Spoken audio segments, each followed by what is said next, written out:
Hello लोगोफोर दिनैनि भिडिअआव नोंथांमोननो खिन्थागोन जे फेसबुकनि इनसाइट्स एबा एनालिटिक्सखौ माबोरैहाय चेक खालामो आरो गोबाङानो कमेन्ट खालामनानै खिन्थाहरदों जे आंनि फेसबुक एनालिटिक्सआव थांनाय बाराव ग्रीन कालारनिमोन दा रेड कालार जाजोब्बाय बेखौ माबोरैहाय ग्रीन कालार खालामफिननो होननानै नोंथांमोना कमेन्ट्स हरदों। बे भिडिअआव आं नोंथांमोननो खिन्थागोन जे मानो थाखाय रेड जायो, मानो थाखाय माइनासआव थाङो आरो बेखौ प्लास एबा ग्रीन बोरैहाय खालामगोन बे भिडिअनि गेजेरजों नोंथांमोना मिथिगोन। भिडिअखौ फार्स्टनिफ्राय लानानै जोबजासिम नायलां।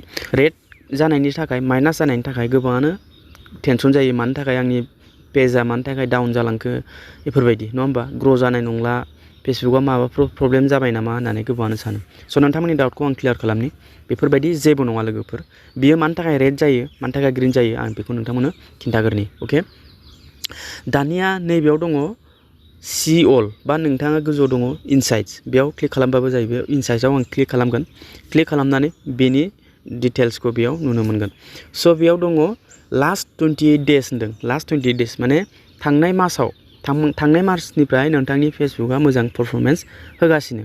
माने थांनाय मासनिफ्राय 339.7% नोंथाङा बारा माने मोजाङै खामानि मावगासिनो, माने इसेखिनि भिउस फैदों आरो थांनाय मासाव बिनिफ्राय खममोन, जायनि थाखाय आंना रेडमोन, बिनिफ्राय दा नैबेयो ग्रिन जाबाय।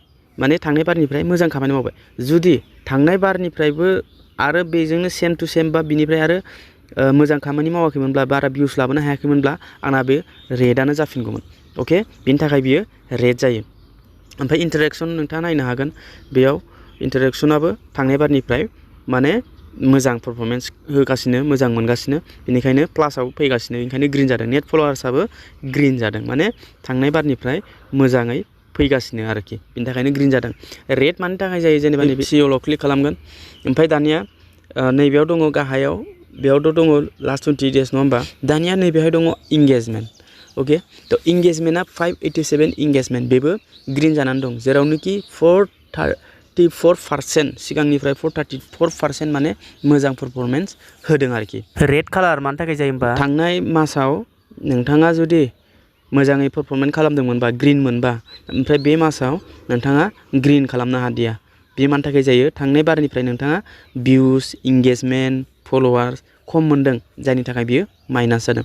जुदि बेखौ ग्रिन खालामनोब्ला नेक्स्ट मासाव नोंथाङा दानिफ्राय लानानै मोजां कन्टेन्ट, मोजां पस्ट हगारनांगोन, जेरावनोखि गोबां फल'वार्स, भिउस, इंगेजमेन्ट फैनांगोन, जायनि थाखाय बियो ग्रिन जागोन। आप डाउन जाबाय थायो, बेखौ नोंथाङा फकास खालामनाङा, जेबो टेनसन खालामनाङा, बियो जेबो नोंथांनि फेसबुकआव इम्पेक्ट जाया।